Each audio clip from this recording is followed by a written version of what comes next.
15, 4, and 3. The 5th most points in the entire NHL. And 2nd in points throughout the entire league. This Rangers team is nuts. Hello guys, welcome back. My name is Nathan, and today we're going to be taking a look at the New York Rangers so far this year and seeing if they are a Stanley Cup contender heading into the playoff race and heading into the NHL playoffs this season. Now the New York Rangers have been absolutely different so far this year and have played the best hockey they've played at least since 2016. This team has been simply dominant. But what's different with this New York Rangers team from last year? What have we learned? What has changed? And are the New York Rangers actually in contention to be a playoff contender and a Stanley Cup contender? And can they actually win the Stanley Cup this season? Watch till the end for the entire deep dive in all the New York Rangers talk, and make sure you hit that subscribe button if you are new. 55% of the people that are watching are not subscribed. If you like hockey,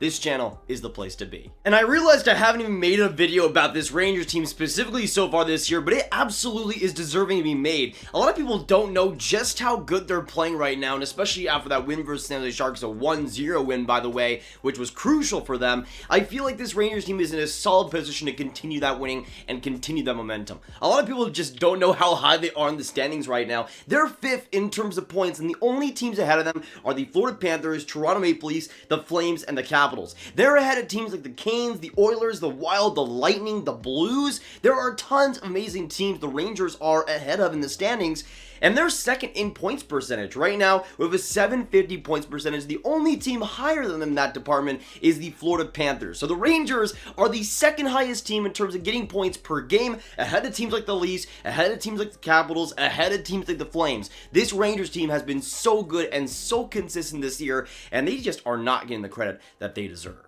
Now, they might be a little bit underrated because of that goal differential, perhaps. They're a plus 10, while other teams like the Capitals are a plus 24 and the Flames are a plus 31, which is definitely a lot more than the Rangers. But the Rangers, and the difference for them this year, has been winning those close games. And although those games have been close, they've been able to keep them under wraps and get the wins when they need it. And that's a huge difference compared to last year, where it seemed like all the close games they had, they wouldn't be able to get it done. And there's a lot of reasons why this Rangers team has been so much better than the last year's, and is actually looking like not just a playoff contender, but a Stanley Cup playoff contender as well, is that difference in close games and those shutdown abilities. But also the coaching, I think, is probably the biggest difference. To go from David Quinn to Gerard Gallant is night and day. It is such a much more calm and collected and experienced outlook on this Rangers team, and this Rangers team feels a lot more like Gerard Gallant and feels a lot less sporadic. It feels like this team is a lot more calm, a lot more collected, and able to stay on their game a lot more consistently. Something that we did see last year was a lot of times the Rangers would kind of switch up their game way too often, and Gerard Gallant has preached sticking with the system, sticking with the game, which has led to a lot more opportunities and just a lot more calmness throughout the roster, which has also led to a lot more wins. Gerard Gallant has made such a big difference, and I called it right after after David Quinn was fired, that Gerard Gallant would be the perfect fit for this Rangers team, and so far he absolutely has been. And there's just so much to talk about with this Rangers team. Obviously, they have 15 wins, 4 losses, and 3 overtime losses, 33 points on the year, and are 7-1-1 on the road, as well as being winners of 5 straight games. There's just so much to like, especially over the past couple weeks, that I do need to talk about. And specifically when it comes to players, there's also a lot to unpack here. And one of the biggest differences, in my opinion, outside of the coaching and onto the players themselves, is Igor Schusterkin. And although Shesterkin was solid and great last year, getting a .916 save percentage and a pretty great sample size, he wasn't the elite of the elites. He wasn't of the best goaltenders in the NHL. He wasn't in that category quite yet, and although he could be, he wasn't quite reaching those levels. Now we head on to this year, where Igor Schusterkin has been simply unbelievable. Among the league leaders in save percentage and the league leader in goals saved above expected, especially after last night's win against the San Jose Sharks. Shesterkin has been one of the main reasons why this Rangers team has has been so good. And even though there has been some times where the defense has floundered, Shesterkin has come up and has been unbelievable and sensational on a consistent basis, which is so calming again for this Rangers team. It's kind of crazy the Rangers went from Richter to Henrik Lundqvist to Igor Schusterkin, but that's just how it happens, and Igor Schusterkin is the next elite goaltender in line for the New York Rangers. And again, another guy that I thought was going to be great for the Rangers a few years back after he was drafted and has been so good in the KHL and has come onto the Rangers team and has been their savior, pretty much. Now, that calmness and that maturity has also translated quite a bit into the defense, and even though, again, at times the defense hasn't been amazing, there's still been a lot of games where they've actually played pretty well. I mean, that game versus San Jose, I thought was a pretty good example, even though Shesterkin was still fantastic. I feel like for this Rangers defense, there's so many big parts of that. Obviously, Adam Fox has still been amazing, and at points has been even better than he was last year, which is crazy to think about since he was the best defenseman last season. He's been solid and has been amazing and has been Adam Fox. But the thing was, last year, it really did feel like Adam Fox and Ryan Lindgren were the guys carrying that defense. They were the guys that were the top guys, playing the tough minutes, getting the tough assignments, and still coming out with great results. Now, with this year, it feels like the rest of the defense has picked up a little bit of that slack. Firstly, I think Keanu Miller has taken a pretty big step up. He's a lot more badly noticeable than he was, or a lot less badly noticeable than he was last year. Sometimes he made some pretty big mistakes last season. That seems to kind of have been erased or at least tightened down so far this year. And he also got Jacob Trouba, who I think has made some pretty big strides over really the last year and a half. I thought he was good in the second half last year. This year, he has been a lot more consistent and a lot better. And even though there still has been some gas, I feel like Jacob Trouba is one of the big examples of why this defense is so much more complete. But now let's go into the forward group, and there is so much to talk about here. First off, Chris Kreider being an absolute monster has definitely helped the New York Rangers so far this year. 16 goals up to this point, and is one of the league leaders in goals and up there in the race for the Maurice Richard Trophy. That definitely helps, and although Chris Kreider was solid last year, getting 20 goals in 50 games played, he wasn't one of the elite goal scorers in the NHL, although he was still a good presence. He has been totally making that contract worth it, has looked like the captain he should be, and has looked like one of the leaders on that forward group he should have been from day one when that contract was signed. It feels like Chris Kreider is finally getting that amazing play and that amazing luck that he's deserved for a long, long time. Then you also have Kakko, who's playing elite. We all know this. He's fantastic, the best player in the NHL, but it's no surprise, even though he has played great, that's been a huge part of this Rangers team. And the confidence as well. Kakko being a lot more calm and a lot more confident has definitely helped that top six. And two guys that I haven't even mentioned so far have been Artemi Panarin and Mika Zibanejad. And these two guys are one of the most interesting stories, I think, with this Rangers team. I've been talking about the great goaltending, the great defense, and some other great forwards that have played great. But with Panarin and Zibanejad, until maybe this last couple of weeks with Panarin, these two guys weren't really playing all too great.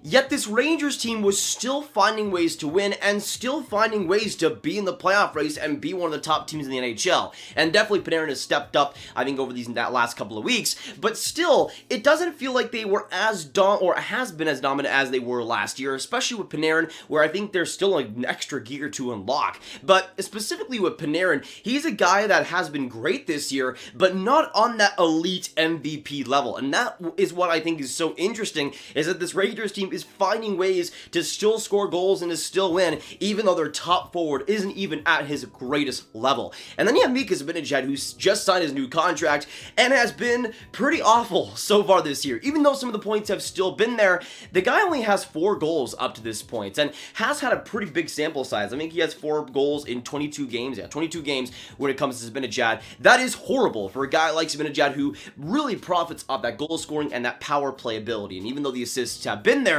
Zibanejad has just not been good whatsoever this year on either side of the ice. And for the Rangers to still be as good as they have been with Zibanejad down like he has, I think is miraculous. Last year when Zibanejad was on slumps or not playing as well, you could kind of see the Rangers team start to fold a little bit, and it'd be a lot more easier to just let teams go past him, score a lot more goals than them, and eventually win games. This year, though, even when Zibanejad hasn't been up to that elite level, this Rangers team, again, is still finding that confidence and still finding that ability to win, which is huge, especially if they are able to make the playoffs. playoffs. And all of this together has been able to create a team that is the most complete we've seen in a very long time. And once Zibanejad and Panarin get truly back to their games, this team could be among the best in the entire league. They already are in terms of point percentage, but in terms of actual contending, I think they could definitely be up there. Now, here's the thing. If the standings do hold and the Rangers do play the third team in the Metro, the Canes, I think it actually would be pretty interesting. Obviously, the Canes blew the Rangers back 2 years ago,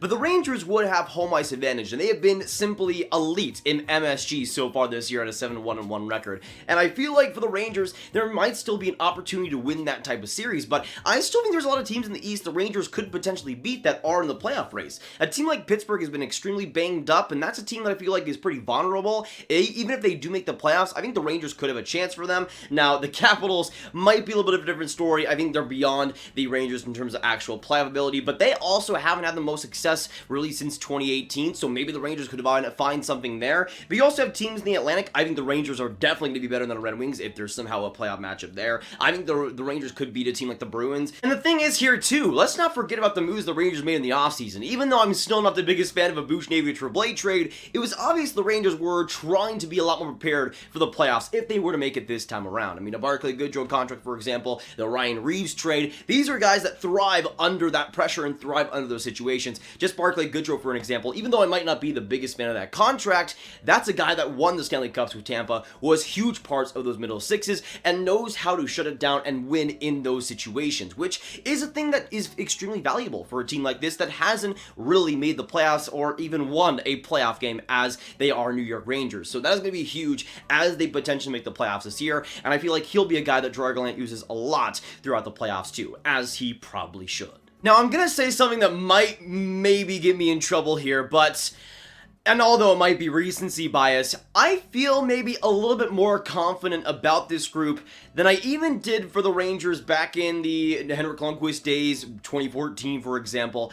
I don't know why, but I feel like this group is just getting started, and I don't even know what they'll do this year in the playoffs if they do make it. All I know is that Igor Schusterkin is playing like he's the second coming of Henrik Lundqvist right now. That defense is honestly genuinely fantastic. The Rangers didn't have anybody, I mean, I like Ryan McDonough, but the Rangers did not have anybody close to Adam Fox in those 2014 days. For the Rangers in the 4 group, I mean, even comparing that 4 group in 2014 to now, they didn't have a guy like Artemi Panarin. They didn't have potential talents like Kaapo, Kakko, and Lafreniere back then. They had great players, but that wasn't a team that had amazing all-beating talent around Henrik Lundqvist. It was Henrik Lundqvist carrying the show, and although Igor Schusterkin has definitely done that so far this year, I feel like as this team progresses, as they get maybe a little bit older too, I feel like there's just so much, even more potential for this Rangers group than there was even a few years ago. Again, that team went to the Cup final. I know how successful they were, but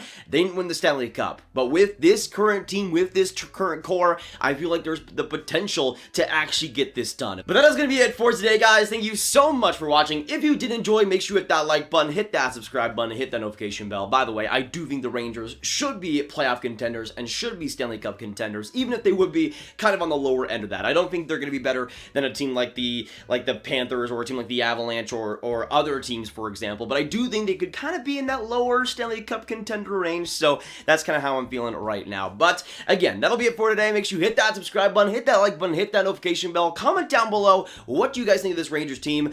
Do you agree or disagree with me? Should they be Stanley Cup contenders? What do you think of their play? Are they overrated, underrated? Let me know your thoughts on everything. Make sure you share this video with your friends, get it out there to everybody you guys know, and click on this card for all of my training content right in one playlist. My name is Nathan. Have a great day, and I'll see you in the next one. Goodbye.